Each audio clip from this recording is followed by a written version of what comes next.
बिस्मिल्लाहिर्रहमानिर्रहीम। Continuous improvement की जो फ़िलासफ़ीज़ हैं और जो मेथडोलॉजीज़ हैं उनमें से एक इम्पॉर्टेंट मेथडोलॉजी काइज़न है। काइज़न क्या है, इस वीडियो में हम यही डिस्कस करेंगे। तो काइज़न का लिटरली मतलब होता है चेंज फॉर इम्प्रूवमेंट। ये ज़ाहिर जापानीज़ ज़बान का लफ्ज़ है और इसका लुग़वी मानी है कि बेहतरी के लिए तब्दीली या चेंज फॉर इम्प्रूवमेंट। ये कंटिन्यूस इम्प्रूवमेंट की फ़िलासफ़ी है that targets improvement in small steps. ये ख़ास समझने की बात है कि काइज़न कंटिन्यूस इम्प्रूवमेंट की फ़िलासफ़ी है और ये छोटे छोटे स्टेप्स में मुसलसल इम्प्रूवमेंट को टारगेट करती है। यानी बड़े स्टेप्स के बजाय छोटे छोटे रोज़ाना की बेसिस पर कंटिन्यूसली थोड़ी थोड़ी इम्प्रूवमेंट के ज़रिए मसलसल बेहतरी की तरफ जाना चाहती है। और तीसरी इम्पॉर्टेंट बात इसके बारे में ये है कि it works on the principle of employees involvements and promotes team culture. तो जो TQM का एक प्रिंसिपल, जो TQM के कुछ प्रिंसिपल्स हैं उनमें से एक एम्प्लॉई इन्वॉल्वमेंट का भी है, तो ये उसको बाकायदा इंस्टीट्यूशनलाइज करती है। तो कि यानी टीम्स के ज़रिए, लोगों की शमूलियत के ज़रिए, एम्प्लॉई की इन्वॉल्वमेंट के ज़रिए मसलसल छोटे छोटे स्टेप्स में इम्प्रूवमेंट जो है उसे आप काइज़न कह सकते हैं।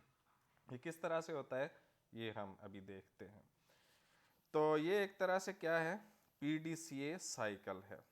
PDCA साइकिल इम्प्रूवमेंट के लिए, यानी PDCA क्या होता है कि आप किसी चीज़ को इम्प्रूव करने के लिए प्लान करते हैं, फिर उसको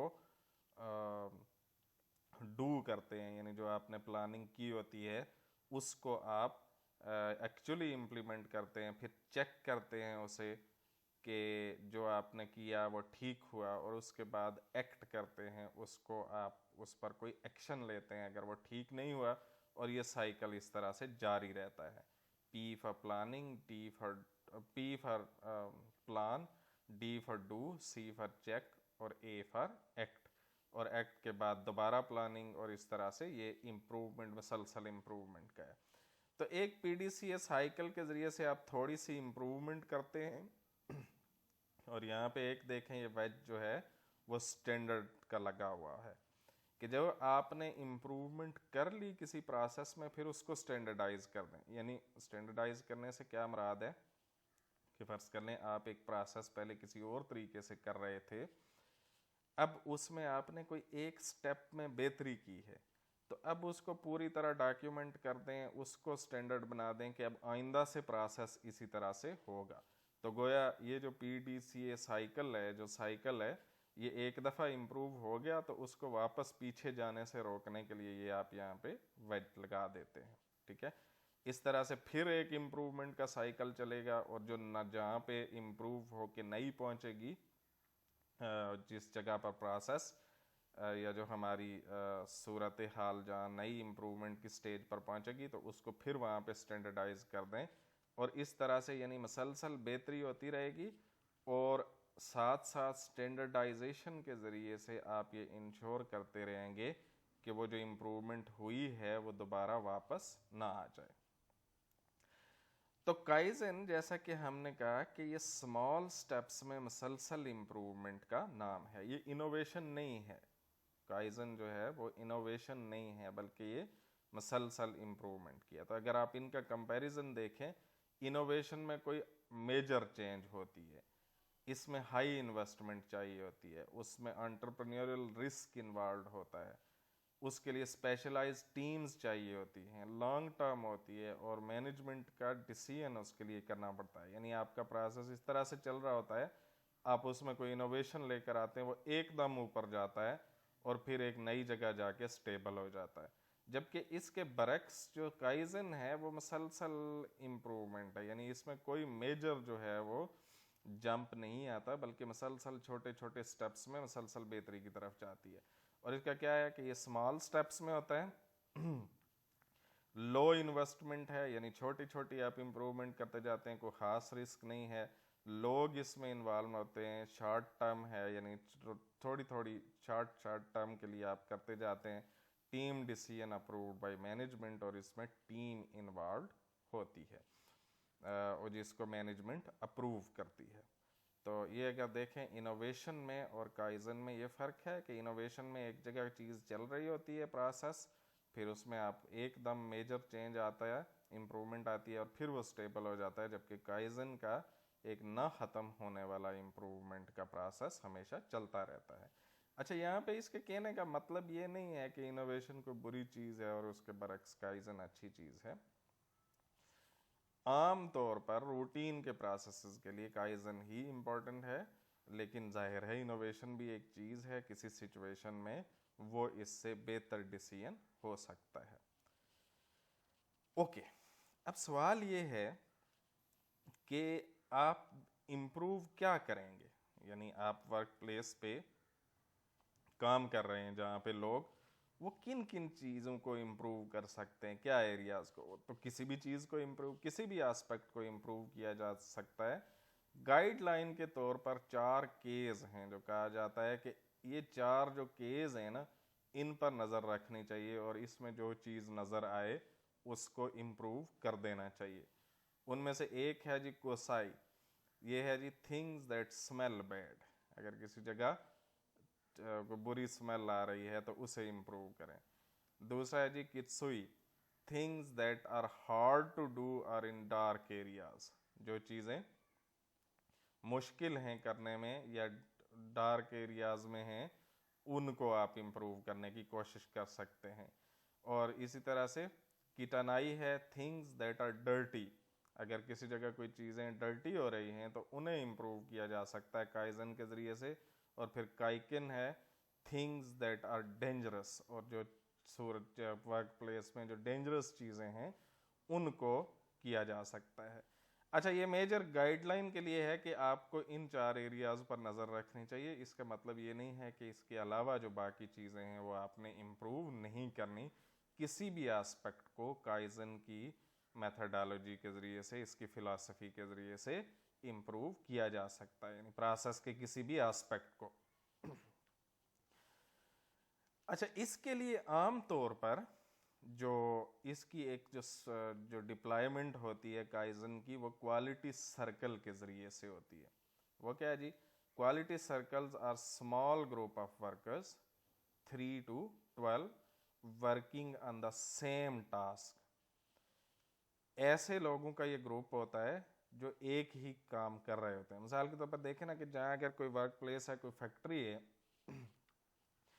तो वहाँ पे सारे ऑपरेटर एक जैसा काम नहीं कर रहे होते। कोई जो एक जैसी मशीनें चला रहे हैं उनका एक ग्रुप बन जाएगा, यानी जो एक जैसा काम कर रहे हैं। और ये ग्रुप बहुत बड़ा नहीं होगा, छोटा होगा, 3 से 12 तक।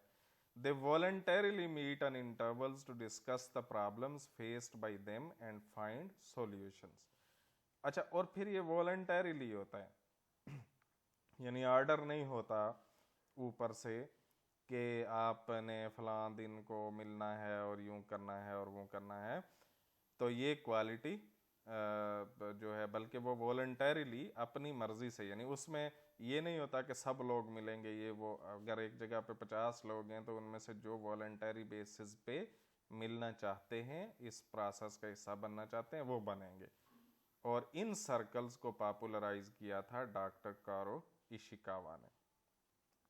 तो इनको ये जो क्वालिटी सर्कल्स हैं आमतौर पर काइजन इसी के ज़रिए से होती है। आप बाज़ जगहों पर पढ़ेंगे कि क्वालिटी सर्कल और चीज़ है और काइजन और चीज़ है।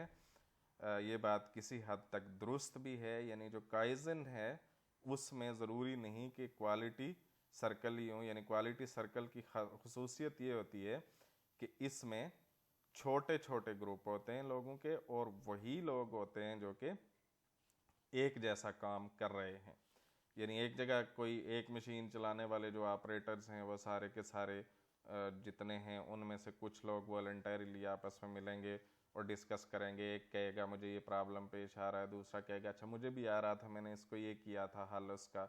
या एक कहेगा कि यार फलां जगह पे ये प्रॉब्लम आ रहा है, सारे ब्रेनस्टॉर्मिंग करेंगे, उससे कोई आइडिया इमर्ज होगा और फिर उसको इम्प्लीमेंट कर दिया जाएगा।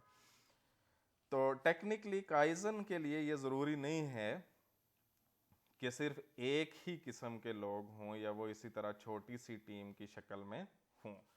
तो क्वालिटी सर्कल एक काइजन का समझ लें कि डिप्लॉयमेंट का एक तरीक़ेकार है काइजन की, इसका यानी एक स्पेशलाइज्ड तरीक़ेकार है जिसमें वॉलंटरी बेसिस पर एक जैसा काम करने वाले लोगों में से एक छोटा सा ग्रुप बनता है, वो प्रॉब्लम्स डिस्कस करता है, उनको आइडेंटिफाई करता है, उनके सॉल्यूशंस प्रपोज करता है।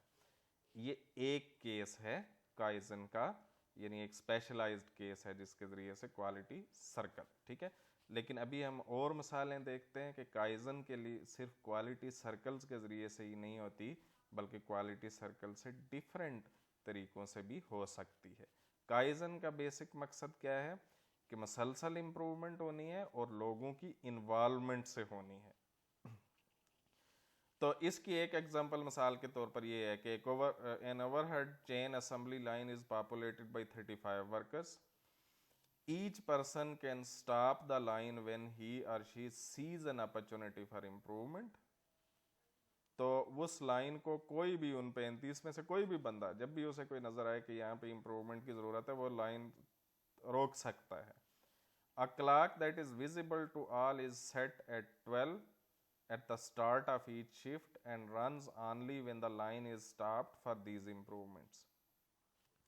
वहाँ पे वर्क प्लेस पे एक क्लॉक लगा हुआ है जिस पे 12 बजे का टाइम लगा हुआ होता है जब शिफ्ट शुरू होती है, और जब भी इसको असेंबली को रोका जाता है, असेंबली लाइन को, तो वो क्लॉक चल पड़ता है और फिर जैसे ही वो दोबारा असेंबली लाइन जो है चलनी शुरू करती है तो वो क्लॉक बंद हो जाता है। इसका मकसद क्या है? इसका मकसद ये है कि देखा जाए कि इम्प्रूवमेंट के लिए कितनी देर रुकी रही। Management policy is that the clock should have about 30 to 40 minutes each shift. Management की फिलॉसफी या पॉलिसी ये है कि हर शिफ्ट में कम से कम इस क्लॉक पे 30-40 मिनट के लिए ये चलनी चाहिए, मतलब 30-40 मिनट इम्प्रूवमेंट के लिए इसको रुकना चाहिए जो पूरा प्रोसेस है। Only when the clock is running are we solving problems and making things better. We need around 30 to 40 minutes of improvement each shift. तो उनकी फिलॉसफी है कि जब क्लॉक चल रहा होता है तो उस वक्त असल में हम इम्प्रूवमेंट कर रहे होते हैं, और हमारा ये ख्याल है कि हर शिफ्ट में कम से कम 30-40 मिनट के लिए ये काम होना चाहिए। तो अब ये जो देखें, ये जो कॉन्सेप्ट है, ये जो क्वालिटी सर्कल वाला हमने डिस्कस किया था उससे थोड़ा डिफरेंट है। क्वालिटी सर्कल में दोबारा मैं रिपीट कर दूं क्या होता है, उसमें एक जैसा काम करने वाले लोगों का वॉलंटरी बेसिस पर एक ग्रुप बनता है और वो छोटा ग्रुप होता है, और वो जो है मिलता है और सॉल्यूशंस प्रपोज करता है, प्रॉब्लम्स आइडेंटिफाई करता है, वगैरह वगैरह। तो अब ये जो काइजन है ये भी काइजन है, ये जो क्वालिटी सर्कल है ये भी काइजन है, लेकिन ये काइजन की एक स्पेशलाइज्ड फॉर्म है। इसके अलावा दूसरी फॉर्म्स भी हैं जिसकी एक मिसाल हमने ये देखी कि 35 के 35 लोग वहाँ इन्वॉल्व हैं, और वो उनके लिए है कि जी मतलब उनको ये किया जाता है कि आप कम से कम 30-40 मिनट रोज़ाना इम्प्रूवमेंट की प्रोसेस की इम्प्रूवमेंट पर लगाएं। ठीक है जी। अच्छा, ये तो हो गया, ये जो आपने एग्जांपल देखी इससे पहले हमने डिस्कस की क्वालिटी सर्कल, और दूसरी ये वाली एग्जांपल हमने डिस्कस की ये तो जो है ऑन गोइंग बेसिस पर है, यानी इसमें ये कोई नहीं है कि अच्छा ये प्रॉब्लम आया हुआ है तो इसको करना है। रोज़ाना की बुनियाद पर जहाँ आपको प्रॉब्लम नज़र आए, इम्प्रूवमेंट की अपॉर्चुनिटी नज़र आए, मसलसल उसे करते जाएं। बाज़ औक़ात ये होता है कि कोई एक प्रोजेक्ट टाइप चीज़ आ जाती है, यानी ऐसा प्रॉब्लम थोड़ा रिलेटिवली बड़ा आ जाता है जिसके लिए फिर एक काइजन इवेंट क्रिएट किया जाता है, एक जिसको हम काइजन ब्लिट्स कहते हैं।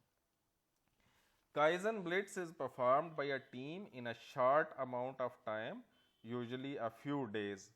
The team focuses on specific work area with the intent of making low-cost improvement that are easy to implement or often installed during the Blitz. Kaizen Blitz क्या है कि ये रोज़ाना की बुनियाद पे जो होने वाली इम्प्रूवमेंट या मसलसल होने वाली या जब आए उससे हटके, यानी कोई एक मसला होता है उसके लिए एक टीम बनाई जाती है और वो team with in a few days उसको स्टडी करके तो उसमें कोई लो कॉस्ट सॉल्यूशन उसका इम्प्लीमेंट करती है। इसको हम अभी एक मिसाल से देखते हैं जिससे हमें मज़ीद समझ आएगी। एग्जाम्पल ये है कि a team is assigned to perform a blitz event on an assembly line for an appliance manufacturer. एक कोई अप्लायंस मैन्युफैक्चरर है और उसकी असेंबली लाइन पर एक ब्लिट्ज इवेंट क्रिएट किया जा रहा है। इसके लिए एक टीम बनाई गई है। The team consist of departmental foreman. उस टीम में कौन है? एक डिपार्टमेंटल फोरमैन है, अ ग्रुप लीडर है, 3 लाइन वर्कर्स। ठीक है, उसमें 3 लाइन वर्कर्स हैं including 1 from similar line elsewhere in the plant.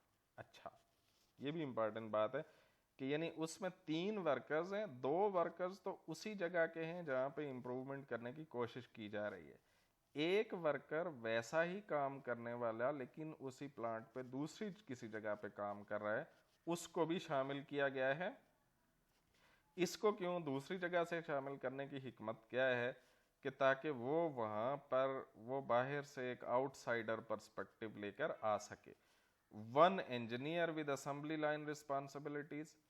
इस टीम में एक इंजीनियर भी शामिल है जो इसके पास असेंबली लाइन की रिस्पॉन्सिबिलिटी है। A technician and a guest from a near by factory. और नज़दीक की एक फैक्ट्री से एक गेस्ट को भी बुला के इस टीम में शामिल किया गया है।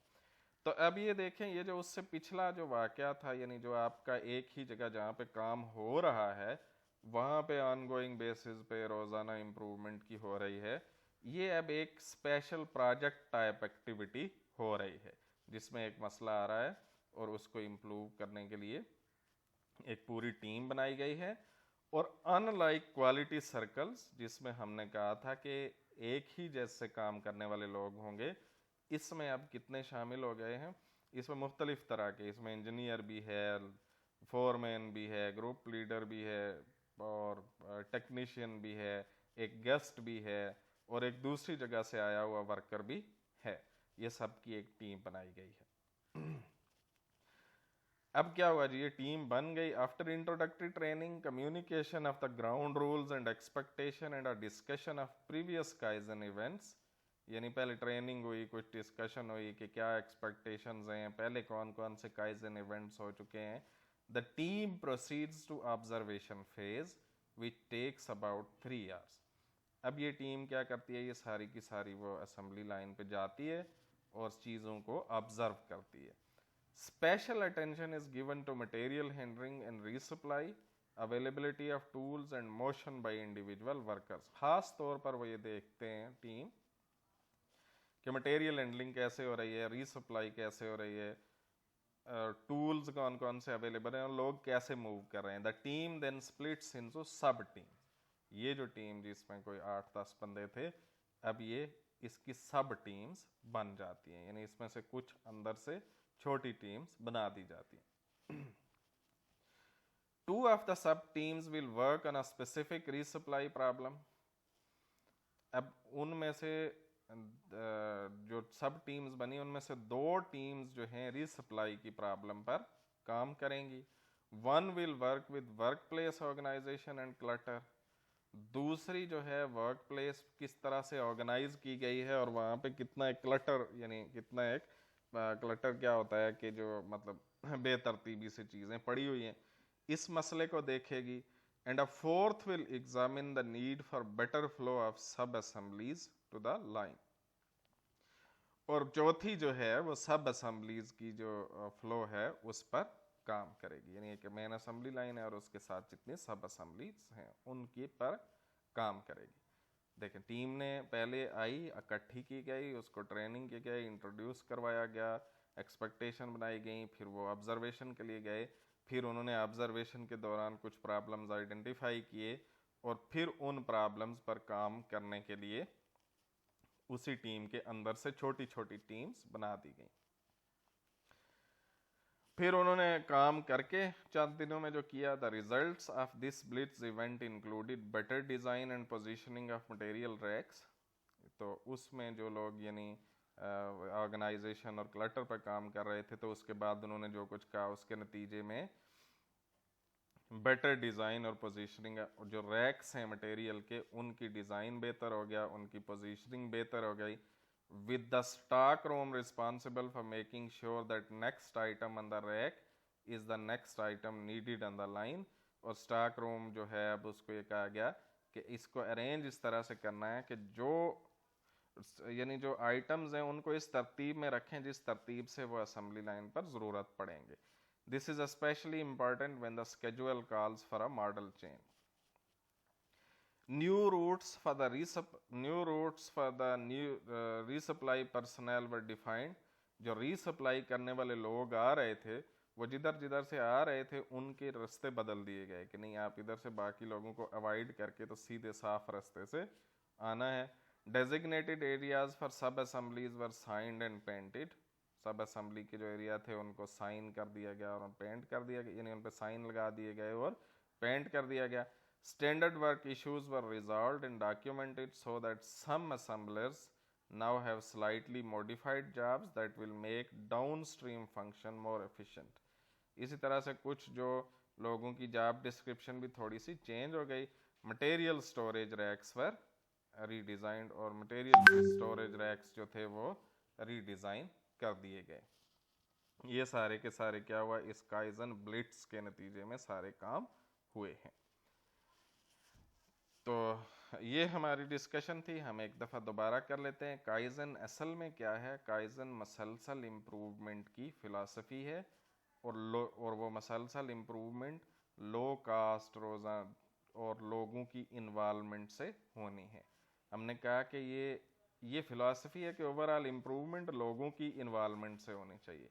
उसके कई तरीके हो सकते हैं, यानी 3 तरीके हमने डिस्कस कर लिए। एक क्वालिटी सर्कल वाला तरीक़ेकार है जिसमें एक जैसा काम करने वाले वर्कर्स वॉलंटरी बेसिस पर मिलते हैं। दूसरा तरीका हमने कहा कि रेगुलर जो है उसके इम्प्रूवमेंट के लिए एक इनकरेजमेंट है कि लोग कोई भी वर्कर, हर वर्कर एम्पावर्ड है कि वो रोक सकता है असेंबली लाइन और फिर कोई इम्प्रूवमेंट सजेस्ट कर सकता है। और तीसरा तरीका, ये जो पहले दोनों तरीके थे क्वालिटी सर्कल वाला और जो दूसरा हमने डिस्कस किया वो ये थे, वो ऑन गोइंग बेसिस पर चलते हैं। तीसरा तरीका हमने काइजन ब्लिट्स का डिस्कस किया जिसमें आपको कोई इश्यूज़ को रिजॉल्व करने के लिए एक टीम बनाई जाती है जो थोड़े दिनों के लिए एक प्रोजेक्ट की तरह काम करती है और फिर उस मसले को सॉल्व किया जाता है। और उसमें देखें जो भी उन्होंने किए, यानी इधर से रूट बदल दिए, रैक की पोजीशन बदल दी, लो कास्ट सारे के सारे सॉल्यूशन हुए।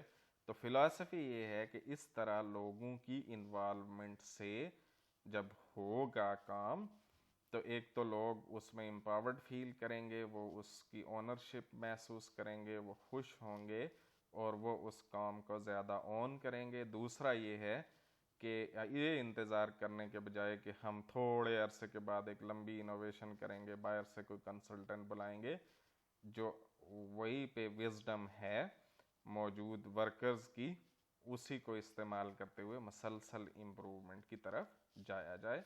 तो ये काइजन है।